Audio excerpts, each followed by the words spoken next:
Hello friends, नमस्कार दोस्तों। आज का वीडियो आपके ना बहुत काम का हो सकता है। जितने भी जो लोग गैम्बलिंग करते हैं या जो लोग गैम्बलर हैं, जिनको मैं गैम्बलर से प्लेयर बनाने के लिए मैंने पिछले 1 साल से बहुत कोशिश करी है, जिसमें मुझे काफ़ी हद तक कामयाबी भी मिली है। मैं सोचता था अगर एक दो आदमी भी अगर मेरी बात से या मेरे एक्सपीरियंस से कुछ सीख के कुछ बदलाव कर सके तो मेरे वीडियो बनाना सफल हो जाएगा। पर बहुत सारे लोगों ने गैम्बलिंग छोड़ दी, ऑनलाइन गैम्बलिंग बंद कर दी या बहुत सारी चीज़ें। तो ऐसा ही एक बहुत ही बढ़िया सुझाव मैं लेके आया हूँ। वो अगर आपने उस चीज़ को मान लिया, उसको अपना लिया समझ करके, तो आप ये बात समझ लो कि थोड़े दिनों के बाद में अगर आप ओवरऑल अगर आप कसिनो में हारने भी लग गए ना बाद में, तो भी आप गैम्बलिंग में हारने के बावजूद भी आप जीत जाओगे। आप हार रहे हो पर कंक्लूजन एंड में आप जीते हुए ही निकलोगे और आपका परिवार भी खुश रहेगा, आपका साथ देगा। तो ये एक ऐसा ही स्ट्रेटजी भी नहीं है, ये एक साइकोलॉजी है, एक तरकीब है, स्ट्रेटजी कह सकते हो आप इसको। ये कि मैं आज के वीडियो में आपको ये बताऊंगा कि आप जब जुआ खेलते हो तो ऐसा तो है नहीं कि रोज़ हारते हो।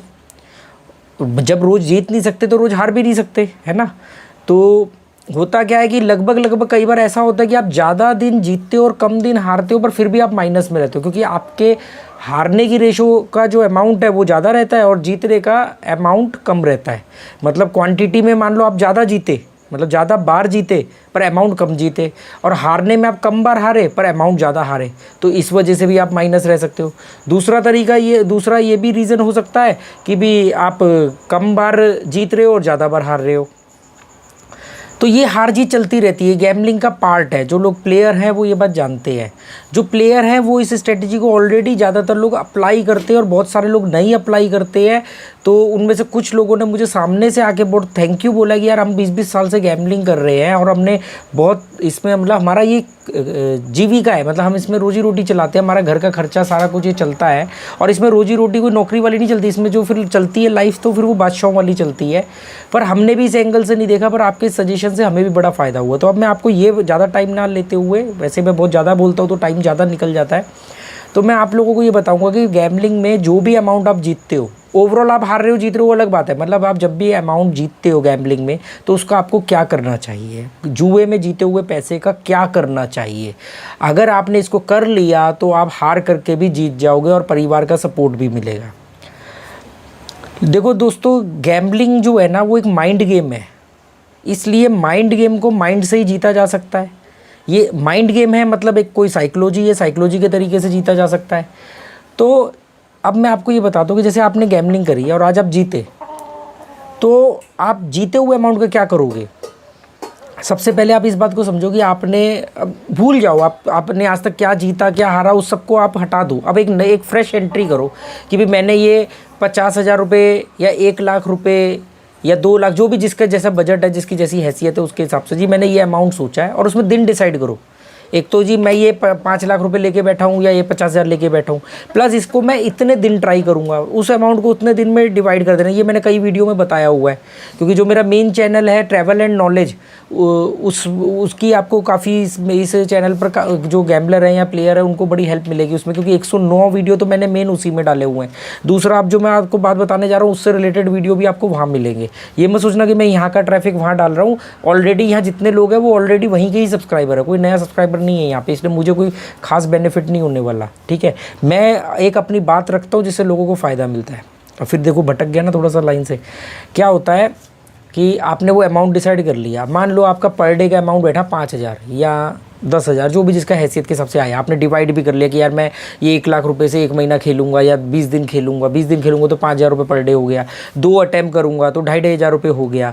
और अगर आप ऑफलाइन में, तो ऑफलाइन में थोड़ा अमाउंट कम से कम 4-5 हज़ार रुपये तो मिनिमम चाहिए। अच्छा, ये जो मैं बताने जा रहा हूँ ये तरीका हाई रोलर गैम्बलर के लिए बहुत ज़्यादा काम का नहीं होगा, क्योंकि उनके पास पैसा बहुत होता है, वो तो अंधाधुंध खेलते हैं और इस तरह की स्ट्रैटेजी उनके लिए काम नहीं आती। उनके लिए तो गैम्बलिंग एक या तो लत है, एडिक्शन है, या फिर गैम्बलिंग जो है उनके लिए एक टाइम पास है, एक स्ट्रेस बस्टिंग एक्टिविटी, इसलिए उनके लिए ये वीडियो नहीं है। पर जो लोग गैम्बलिंग से पैसा कमाना चाहते हैं, करियर बनाना चाहते हैं, एक बढ़िया लाइफस्टाइल चाहते हैं, उनके लिए ये ठीक है। तो मान लो आप, पहली बात इसके लिए 2-3 नियम है। सबसे पहले आज तक जो हुआ उसको भूल जाओ। अब आपने जो अमाउंट बनाया वो अमाउंट को डिवाइड किया, वो डिवाइड करने के बाद में आज का आपके पास जो भी आया आप अटेम्प्ट करने बैठे, हार गए, जीरो हो गया, कोई बात नहीं, प्लस हो गए, जीत गए। अब जीत गए तो क्या करना है, पहले जितना अमाउंट अपना प्रिंसिपल था, जैसे मान लो 50,000 रुपये आप लेके बैठे हो या 5 लाख लेके बैठे हो, तो एक बार हार गए, 2 बार हार गए, तीसरी बार आपने जीत लिया, 1:3 रेशो में बोलता हूँ। तो पहले तो अपने उस प्रिंसिपल का जो कॉर्पस फंड है, प्रिंसिपल जो कॉर्पस फंड है, जो एक आपका मूलधन है 5 लाख या 50,000 जो भी है, उसको पूरा रखना है। उसको पूरा रखने के बाद जेरी, यार ये बालकनी वीडियो बनाता हूँ ना, टॉनी जेरी बड़ा परेशान करते हैं कभी कभी, वो वहाँ पे कुछ गैंग वार हो गया इनका। तो क्या था बोल रहा था मैं, हाँ, जो आपको सबसे पहले अपना मूलधन पूरा करना है। ये 2 तरीके से हो सकता है। एक पहले मैं ये वाला बता रहा हूँ कि मूलधन पूरा करना है, मतलब प्रिंसिपल अमाउंट को पूरा करना है जो आप लेके बैठे हो कि भाई मैंने 1 लाख से खेलना है। मान लो आपने 1 लाख से 20 दिन खेलना है, 5,000 रुपये लेकर के बैठे आप एक दिन में, वो 5,000 जीरो हो गए, कोई बात नहीं, अगले दिन 5,000 जीरो हो गए, तीसरे दिन वो 5,000 के 20-25,000 या 30,000 बन गए, क्योंकि 5 के 25-30 बनेंगे तभी वो जीरो हुए। अगर 5,000 के 6,000-7,000 बनाने वाले होते तो वो जीरो नहीं होते, ठीक है, तो ये बात समझ लो। अब इसमें क्या करना है, जो भी अमाउंट आपका एक्स्ट्रा अमाउंट है प्रिंसिपल के अलावा, उस अमाउंट को आपने इन्वेस्ट करना है, इन्वेस्ट करना है, अपने हाथ में नहीं रखना है। अगले दिन कसिनो की चौखट पे पैर रखने से पहले आपका पैसा, वो जो प्रॉफिट वाला पैसा, वो जीरो होना चाहिए, वो जीरो होना चाहिए, उसको इन्वेस्ट कर दो। अब इन्वेस्ट कहाँ करेंगे वो इसके वीडियो के आगे अगला पार्ट है कि कैसे इन्वेस्ट करना है, क्या करना है, पहले क्या करना है। पर ये बात ध्यान से रखना, अगर आप लोग ऑनलाइन खेलते हो या आप ऑफलाइन खेलते हो, अगली बार गैम्बलिंग करने से पहले आपका प्रॉफिट अमाउंट जीरो होना चाहिए, और जीरो आप करोगे, क्योंकि अगर आपने जीरो नहीं किया तो वो जीरो कर देगा। ये बात ध्यान रखना, ये बात ध्यान रखना। वो जीता हुआ पैसा आपके कपाल पे चढ़ेगा, ओवर कॉन्फिडेंस लेके आएगा, आपका पैसा जीरो कर देगा। पहली स्ट्रेटेजी क्या है, प्रिंसिपल को, मूलधन को पूरा करना, उसके बाद वाले अमाउंट को जीरो करना। इसी की दूसरी स्ट्रेटेजी क्या है कि मूलधन को घटने दो, घटने दो। जैसे कैसे, जैसे आपने मान लो 1 लाख रुपए आप लेके बैठे हो, आज आपने 10,000 उसको 10,000 डिवाइड किया है, मान लो आपने 10 दिन के लिए जो भी है आपने आज अमाउंट से खेला, वो अमाउंट जीरो हो गया, दूसरा अमाउंट फिर जीरो हो गया, अब आपके वो 1 लाख रह गए 80,000, कोई बात नहीं, होने दो। अब आपने फिर खेला तीसरी बार 5,000 10,000 से जो भी खेला, अब वो आपके 20-30 हज़ार रुपये आ गए। तो ये जो 20-30 हज़ार रुपये आए हैं ना, ये पूरा का पूरा इन्वेस्ट करना, वहाँ घटने दो। जब वो जीरो हो जाएगा फिर हम दोबारा शुरू करेंगे। तो ये जो 30,000 अमाउंट है, मान लो आपने 10,000 के 30,000 बनाए या 25,000 बनाए, जो भी बनाए, ये हर जीता हुआ अमाउंट। अब इसमें मान लो आपने 10,000 से 25,000 बनाए, तो 15,000 अलग करना है, 10,000 अगले दिन के लिए रखना है, 10,000 को नहीं इन्वेस्ट करना है। और पहली वाली स्ट्रेटजी में क्या था कि जो भी जीता हुआ अमाउंट है टोटल उसको 1 लाख को मेंटेन करना है, या 50,000 को मेंटेन करना है, या 5 लाख को मेंटेन करना है। नहीं, ये वो एक स्ट्रेटजी है। दूसरी स्ट्रेटजी क्या है, वो पैसे को हमने एंड में अपने प्रिंसिपल अमाउंट को भी जीरो करना है। जो 5 लाख लेके बैठे हैं, 50,000 लेके बैठे हैं, वो भी जीरो करना है। मान लो आपने सोचा 50,000 रुपये लेके बैठा हो, अब ऐसा तो नहीं 50,000 रुपये ही है आपके पास, और अगर वही पूरा डाल के खेल रहे हो तो आपसे बड़ा मूर्ख आदमी कोई नहीं है। उसको आपको डिवाइड करना होगा, ठीक है। अब आपने मान लो वो अमाउंट घट रहा है, घटने दो, कोई बात नहीं, वो एंड में जीरो होगा ही होगा, प्रिंसिपल अमाउंट जीरो होगा ही होगा। वो 1 महीने बाद हो, वो 15 दिन बाद हो, वो 40 दिन बाद हो, वो 20, मैं एंड में आपको ये भी बताऊंगा मैं क्या करता हूँ, 2 महीने बाद भी हो, पर वो जीरो होगा ही होगा। अब जीरो आप नहीं करोगे तो वो कर देंगे।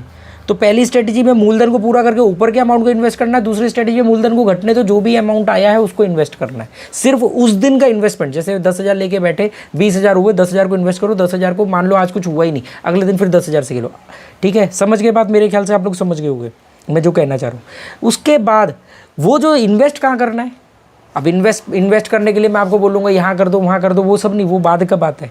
सबसे पहले जितने दिनचर्या से जुड़े हुए, जितने परिवार से जुड़े हुए खर्चे हैं उनको पूरा करना है। तो कैसे, हमेशा एक होता है बड़े खर्चे से छोटा बड़ा खर्चा, फिर उससे कम बड़ा, उससे बड़ा, नहीं, मैं कहता हूँ हमेशा छोटे खर्चे पहले निपटाने चाहिए। क्योंकि जो छोटे खर्चे होते हैं ना, छोटे खर्चे होते हैं ना, 200, 500, 1000, 5,000, 10,000, जिसकी जो हैसियत है उसके हिसाब से वो रेशो में छोटा होगा। कोई आदमी है उसको चाहिए 1,000 रुपये रोज़, तो उसके लिए 200 रुपये छोटा होगा, 100 रुपये भी छोटा होगा, है ना। कोई आदमी 50,000 रुपये रोज़ के कमा रहा है या 20,000 कमा रहा है, तो उसके लिए 100 200 500 नहीं, उसके लिए 2 4 5 हज़ार छोटा। तो सबसे पहले छोटे खर्चे निपटाने हैं उनको। जैसे मान लो आपके 10 खर्चे, उसको नीचे से नहीं, लिस्ट बना के रखो प्रॉपर, व्हाइट बोर्ड ऐसा लगा दो, उस पर लिखो, नहीं तो कागज़ में पर्ची रखो। बिजनेस भी तो करते हैं ना, लाला लाला मैनेजर रखते हैं, सीए रखते हैं, अकाउंटेंट रखते हैं, बही खाते रखते हैं, ऐसे आप भी तो बिजनेस करो ना, तो उसको ढंग से मेंटेन करो, लिस्ट बनाओ। सबसे बड़ा खर्चा सबसे ऊपर होना चाहिए, सबसे नीचे नीचे आते हो, और इसको ऊपर से नहीं खत्म करना, नीचे से खत्म करना है। ऐसा क्यों, मैं आपको ये भी बता दूं। ऐसा इसलिए दोस्तों, क्योंकि मान लो सबसे बड़ा खर्चा आपका 20,000 का है, अब आपके पास आज आया 8,000 रुपये, अब आप 20,000 वाला निपटाओगे नहीं, आप क्या करोगे, वो 8,000 रुपये रख दोगे कि जब ये 20,000 होंगे तो मैं 20,000 वाला निपटाऊंगा। अब वो 8,000 में 20,000 होने में वो 20,000 नहीं होंगे, वो 15 18 19 पे वापस घट जाएंगे, आपका वो काम अटक गया।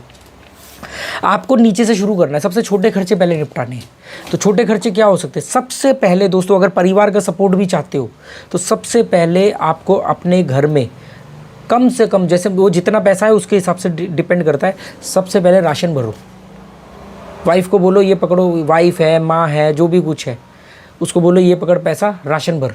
और राशन कैसे भरा जाएगा, अगर अमाउंट के ऊपर डिसाइड होता है, पर जितने भी दिन का उतने दिन का। और वो सेम चीज़ बोलो, राशन भरने में सबसे महंगी चीज़ें पहले खरीदे, सस्ती चीज़ें नहीं, क्यों, सस्ती चीज़ें तो 500 हज़ार में आती रहेंगी। जो महंगी चीज़ें हैं, जैसे मान लो जो भी किचन का जो महंगा प्रोडक्ट है वो पहले खरीद लो, क्योंकि औरत को या माँ को, घर में परिवार, घर चलाने वाली को सबसे बड़ा स्ट्रेस ये रहता है, यार महंगी चीज़ें कैसे आएंगी, है ना।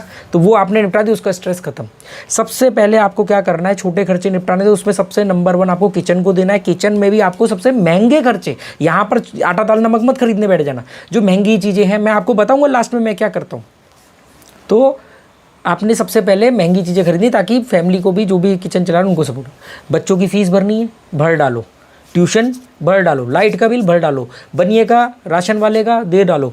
जो भी एडवांस में दे सकते हो, अगर आपके पास पैसा थोड़ा सा बच रहा है, एक्स्ट्रा बच रहा है, एडवांस में दे सकते हो, एडवांस में दे दो, एडवांस में दे दो। ये सारे खर्चे नीचे से शुरू करो, छोटे छोटे से ऊपर निपटाने शुरू करो। अब इससे क्या होगा, आपके हार या जीत के बावजूद धीरे धीरे धीरे धीरे, जब सबसे पहले आप ये करने लगोगे, आपको परिवार का सपोर्ट मिलना शुरू हो जाएगा, तो एक पॉजिटिव माहौल बनना शुरू होगा, जो आपके सकारात्मक होने में, जुआ छोड़ने में या जुए के अंदर सक्सेसफुल होने में, दोनों में ही काम करने के लिए एक ही चीज़ चाहिए होगी, वो है सकारात्मक माहौल, पॉजिटिव एटमॉस्फेयर चाहिए होगा। ठीक है। अब जैसी बड़ी रकम किसी दिन जीत गए, तो फिर ऊपर से देखना कि किस अमाउंट के छोटे खर्चे, पहले सबसे पहले कुछ भी हो, बड़ा जीतो छोटा जीतो, छोटे खर्चे निपटे। बच्चों के स्कूल की फीस, राशन का खर्चा, किचन में सबसे महंगा सामान, सस्ता सामान, अच्छा तेरे को ये कपड़े खरीदने, खरीद ले, ये कर ले। ये छोटी छोटी चीज़ें जो दिमाग में हिट करती हैं, रोज़ सुई की तरह चुभती रहती हैं। भाले को तो संभाल लेंगे, सुइयाँ जो चुभती हैं उनको ख़त्म करना है। तो उसके बाद क्या करना, किसी दिन कोई बड़ा अमाउंट आया, इस बीच में आप हार रहे हो, कोई बात नहीं, हारोगे भी इस बीच में, पर हारोगे क्या, प्रिंसिपल अमाउंट। तो जो विनिंग अमाउंट है वो तो आपने यूज़ कर लिया, इसे घर चलाने के लिए तो खेल रहे हो ना, तो वो तो चल रहा है। अब क्या करना है, आपको बड़े अमाउंट को निपटाना है। अगर बड़ा अमाउंट आया तो बड़े खर्चे को निपटाना है, ऐसे करके। अब इसके बाद में ये जब ये चीज़ें ट्रैक में आ जाएंगी, तो इसी सब के बीच में 20% 25% अमाउंट को इन्वेस्ट करना शुरू करो। अब कहाँ इन्वेस्ट करोगे, तो वो इन्वेस्ट करने के लिए, अब मैं यहाँ पे बताऊँगा तो वीडियो बहुत लंबा हो जाएगा। वो इन्वेस्ट करने के लिए मैंने उस वाले चैनल पर एक वीडियो डाले हैं, एक सीरीज़ बनाई है मैंने, अभी कंप्लीट नहीं हुई है, 50 वीडियो की बनेगी, अभी तो मेरे ख्याल से 8-10 वीडियो डाले हैं, फाइनेंशियल एजुकेशन।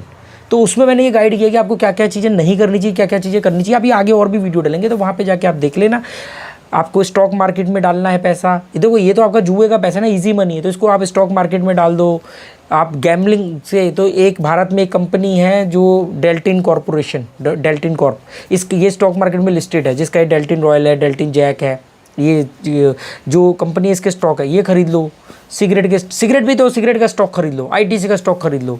शराब पीते हो, शराब की कंपनी हो, ये कभी नहीं बंद होने वाली, ये कभी नहीं बर्बाद होने वाली, कभी नहीं घाटे में आने वाली। हाँ नीचे आ सकती है, स्टॉक मार्केट गिरेगी, पर एंड में ऊपर ही जाना। कोई शराब भी नहीं छोड़ देगा, कोई सिगरेट भी नहीं छोड़ देगा। खरीद डालो इनके स्टॉक, क्योंकि आप जो भी नशा आप कर रहे हो उसका स्टॉक खरीदोगे, एक तरफ डैमेज हो रहा है, दूसरी तरफ डैमेज कंट्रोल करेंगे। म्यूचुअल फंड है, 5,000 रुपये में म्यूचुअल फंड डायरेक्ट खरीदो, और लॉकिंग पीरियड वाला मत खरीदो। पर अगर आप गैम्बलर हो तो लॉकिंग पीरियड वाला खरीदो, ताकि आप चाह करके भी पैसा ना निकाल सको। तो इसमें क्या होगा, धीरे धीरे आपका फ्यूचर के लिए या जो आने वाले दिनों के लिए भी पैसा बढ़ेगा। और इधर किसी दिन अचानक कोई जैकपॉट लग गया, कोई मोटा, कर डालो कुछ, थोड़ा एफडी में करो। हालांकि एफडी के मैं उधर एजुकेशन में बताऊंगा, पर क्योंकि गैम्बलर की इजी मनी है, इसलिए उसको गोल्ड बनवा दो वाइफ को, गोल्ड ETF खरीद लो। गोल्ड में भी ज्वेलरी मत खरीदो, कॉइन खरीदो, क्योंकि कॉइन क्या है, 1-1 ग्राम के कॉइन भी आ जाते हैं, है ना। 1 ग्राम का कॉइन भी खरीद सकते हो। ज्वेलरी आएगी महंगी, दूसरा ज्वेलरी में डिडक्शन ज़्यादा होगी, तो कॉइन खरीद लो। गोल्ड ETF खरीद लो, जिसको पेपर गोल्ड बोलते हैं। आप म्यूचुअल फंड खरीद लो, डायरेक्ट म्यूचुअल फंड 5-5 हज़ार के म्यूचुअल फंड खरीद लो डायरेक्ट। कोई SIP मत करो, क्योंकि SIP करने के लिए ये टेंशन बढ़ जाएगी, क्योंकि मान लो अभी कि एक दौर चलेगा जब आप लगातार हारोगे पैसा, एक दौर चलेगा जब लगातार जीतोगे, जब हारोगे उसी समय SIP आएगी तो मालूम पड़े बाउंसिंग के और चार्ज देने पड़ रहे हैं। तो आपको करना क्या है, डायरेक्ट म्यूचुअल फंड, मतलब स्ट्रेस कम करो। SIP की जगह डायरेक्ट म्यूचुअल फंड खरीदो। डायरेक्ट इसलिए बोल रहा हूँ ताकि कमीशन ना देनी पड़े, आपके और उनके बीच में कोई और ना हो। स्टॉक मार्केट में खरीदना है तो जिन चीज़ों में पैसा गंवा रहे हो उन्हीं चीज़ों के स्टॉक खरीद लो। जुए में पैसा हार रहे हो तो जुए की कंपनी का स्टॉक खरीद लो। सिगरेट पीते हो तो सिगरेट की कंपनी का। अरे कसिनो सिगरेट ही तो फ्री में देता है, फेफड़े तो आपके ही काले हो रहे हैं। कसिनो शराब ही तो फ्री में दे रहा है, लीवर तो आपका ही ख़राब हो रहा है, तो खरीद डालो, वहाँ पे पैसा इन्वेस्ट करो।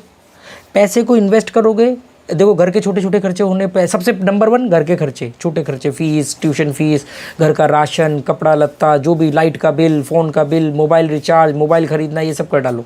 इससे क्या होगा, देखो आसपास में माहौल आएगा, पॉजिटिविटी आएगी, रिस्पेक्ट बढ़ेगी। ठीक है, ये प्लेयर करते हैं। उसके बाद फिर इन्वेस्टमेंट में आओ। हार जीत उधर चल रही है, अब आप कहोगे यार वो जो प्रिंसिपल घट रहा था उसका क्या करेंगे। वो प्रिंसिपल एंड में 0 होना ही होना है, वो होना ही होना है। पर मालूम पड़ेगा अगर आप ढंग से खेलते रहे तो वो 1 लाख रुपया तो 0 होगा, पर वो 1 लाख रुपए का जब 0 होगा तब तक आप यहाँ पे 2 से 3 लाख रुपए निकाल चुके होगे। उसमें से 2-3 महीने का राशन घर में भरा पड़ा होगा, या लगातार चल रहा होगा। आपके पास 40-40 दिन का घर में राशन भरा पड़ा है। उसके बाद आपके पास इन्वेस्टमेंट के लिए अमाउंट पड़ा है। फिर किसी से 50,000 रुपये उधार पकड़ो, या अपने पास जमा किया वहाँ से पकड़ो, फिर देखना वही फैमिली मेम्बर कहेंगे लो हम देते हैं। कहीं से उधार पकड़ो, फिर खेलो। उधार मीन्स बिना इंटरेस्ट के। एक बात ध्यान रखना, ब्याज के पैसे से काम मत करना, लोन के पैसे से काम मत करना, मैं पहले बता रहा हूँ। और उसके बाद फिर ये सर्कल शुरू करो, फिर जहाँ से पैसा लिया पहले वहाँ दो, और फिर इसको सेम कंटिन्यू करो। जब तक कि जुआ छोड़ नहीं पा रहे हो, ये करना ही पड़ेगा। जैसे मैं अब गैम्बलिंग बहुत कम करता हूँ, मैं नहीं, ना के बराबर करता हूँ। मतलब मेरे को गैम्बलिंग का शौक़ भी नहीं है। मुझे गैम्बलिंग से सीखने को बहुत कुछ मिलता है, नए नए लोगों से सीखने को मिलता है। वहाँ पे कैसे पैसे की औकात आपकी नज़र में गिर जाती है, जिस पैसे के लिए दुनिया मर रही है, कट रही है, वहाँ पे गैम्बलर को डर नहीं लगता। देखो किसान की फसल ख़राब हो जाती है, सुसाइड कर लेता है। गैम्बलर करोड़ों रुपये हार जाते, घर हार जाते, फिर भी बने रहते, मजबूत बन चुके होते। तो वो चीज़ें मैंने काफ़ी चीज़ें सीखी हैं उससे। वही चीज़ें मैं आप लोगों के आगे यहाँ पे भाषणबाजी में दे देता हूँ। तो मैं क्या करता हूँ, जैसे मैं कभी कभी जाता हूँ तो वो अमाउंट लेके जाता हूँ जो 0 हो जाए तो मुझे कोई फ़र्क ना पड़े। अब तो मैं मतलब ना के बराबर, जब से देखो कमाल की बात है, जब से गोवा आया हूँ मैंने चीज़ें बिल्कुल ही बंद कर दी। जबकि मैं स्पेशली कभी गोवा आता था, या नेपाल जाता था, श्रीलंका जाता था। और शुरू के पहले 1.5 साल में मैंने 1.5-2 लाख रुपए मैं माइनस हुआ, 1.5 साल में जाके। पर मैंने फिर इसको अध्ययन किया, समझा, इसके ऊपर किताब लिखने वाला था, किताब नहीं लिखा, फिर यूट्यूब पे डालने लग गया। मैंने अपना पैसा वापस ले लिया, और अभी मैं थोड़ा बहुत प्लस में हूँ। अभी क्या होता है, कभी फैमिली के साथ चले गए आउटिंग के नाम पे कसिनो में, या कभी अकेला चला गया, मन किया तो चले गया, बस दैट्स इट, इसके ज़्यादा कुछ नहीं। तो मैं क्या करता हूँ, जैसे मान लो मैं एक छोटा सा अमाउंट लेके गया और अगर वो 0 हो गया तो कोई बात नहीं, वो बस में चेन बेचते ना, सोने से कम नहीं, खो जाए तो गम नहीं, वो वाला सिस्टम। दूसरा, अगर वो बढ़ गया तो सीधा वहाँ से निकलता हूँ पोरवरिम या पंजिम से मापसा जाता हूँ। मापसा में एक चावल की बोरी आती है, किशोर के चावल की 25 किलो की, वो चावल की एक बोरी भर ली। सबसे महंगी आइटम और क्या होती है, बड़ा शोर मच रहा है जी, मस्टर्ड ऑयल महंगा हो गया, सरसों का तेल महंगा हो गया, 4-5 बोतल वो डाल दे जी। क्योंकि घर में फैमिली है, वाइफ को क्या चीज़ स्ट्रेस करेगी, 10-20-50 रुपये का नमक नहीं स्ट्रेस देगा यार। 200 रुपये की 1 लीटर सरसों का तेल हो गया, बताओ। 4 बोतल वो ले आए। बच्चों को देसी घी का शौक़ है, मैं नहीं ज़्यादा खाता वाता ये सब चीज़ें, पर बच्चों को शौक़ है, घी तो चाहिए ना। तो हम लोग घी के नाम पे देसी घी, और ऑयल के नाम पे हम सिर्फ मस्टर्ड ऑयल यूज़ करते हैं, कच्ची घानी का। तो घी ले आए, चावल की बोरी ले आए। चावल महंगी आइटम नहीं है, पर वो एक साइकोलॉजिकल रहता है, हम सबसे ज़्यादा खाते, तो वो ले आए। ऐसी चीज़ें जो महंगी है। तो और वाइफ को पैसे दे दिए, उसको बोल देता हूँ ये पैसे कल तक जो भी भरना भर ले, 0 होने चाहिए पैसे। क्योंकि साइकोलॉजी को मालूम है पैसे ही नहीं है, तो अपने आप सेफ खेलेगा, अपने आप सेफ खेलेगा दिमाग। अब मालूम है घर में पैसे पड़े हैं तो वो वहाँ पे चौड़ा होगा, बहादुर बनेगा। गैम्बलिंग में जो बहादुर बनेगा वो मरेगा। तो ऐसे करके मैं अपना कभी कभार वो, तो अब मेरी फैमिली वाले मुझसे पूछती है कभी कभी, आप कब जा रहे हो, बच्चों को मालूम पापा जाएंगे तो जैम की बोतलें आ जाएंगी, बच्चों के शौक मौज पूरे हो जाएंगे, ये सब चीज़ें। पर ये ध्यान रखना, जीता हुआ अमाउंट अगली बार कदम रखने से पहले जीरो होना चाहिए, ये बात ध्यान, जीरो कर दो वरना हो जाएगा जीरो। तो उम्मीद करता हूँ दोस्तों मैंने अपनी तरफ से कुछ एक सलाह दी कि जुए के पैसे को कैसे यूटिलाइज़ करना है। वो प्रिंसिपल अमाउंट घटेगा पर आप उससे ज़्यादा निकाल चुकोगे, मान लेना। मैं 5,000 से 40-40 दिन खेलता हूँ, 40-40 दिन, 2-2 महीने तक मैंने खेला हुआ है। जैसे 5,000 रुपये है मेरे पास और मेरे को मालूम है गया, या तो 5,000 रुपये जीरो हो जाए, या फिर 5,000 के मान लो मैंने बना लिए, आते टाइम चल भाई ये भी खरीद वो भी खरीद ये भी खरीद, गाड़ी में तेल फुल करवा दूंगा, टैंक फुल करवा दूंगा, 2,000 का तेल डाल दे, 4,000 का तेल डाल दे, स्कूटर फुल करवा दूंगा, वो सोना का चश्मा, अच्छा चश्मा चाहिए ये लो जी, इसको कल चश्मा दिलवा दो, ये सब करके मतलब बराबर। वो 5,000 और 1,000-2,000 जो भाई अगर अमाउंट ज़्यादा है तो 1,000-2,000 रख लिया भाई, घर में ही छोड़ के जाता हूँ। वो 5,000 से फिर लेके वो ऐसे रोटेशन घूमते घूमते फिर वो घट गया, मालूम पड़ा जब वो 5,000 जीरो हुआ तब तक घर में 6-7 हज़ार रुपये पड़े हुए हैं, फिर 5 लेके चले गए, ऐसे करके 2-2 महीने तक मैं 40-40 50-50 दिन तक घुमाता हूँ। पर उस बीच में वो एंड में जीरो होते ही हैं। पर वो 5,000 जीरो होने तक यहाँ पर हमारे काफ़ी, मतलब अभी समझ लो हमने पिछले 4-5 महीने से वाइफ ने कभी चावल नहीं खरीदा था शॉप से जाके, मतलब एक बोरी अभी आधी हुई नहीं, मैं फिर एक बोरी ले आएगा। हम सबसे ज़्यादा यहाँ पे चावल खाते हैं।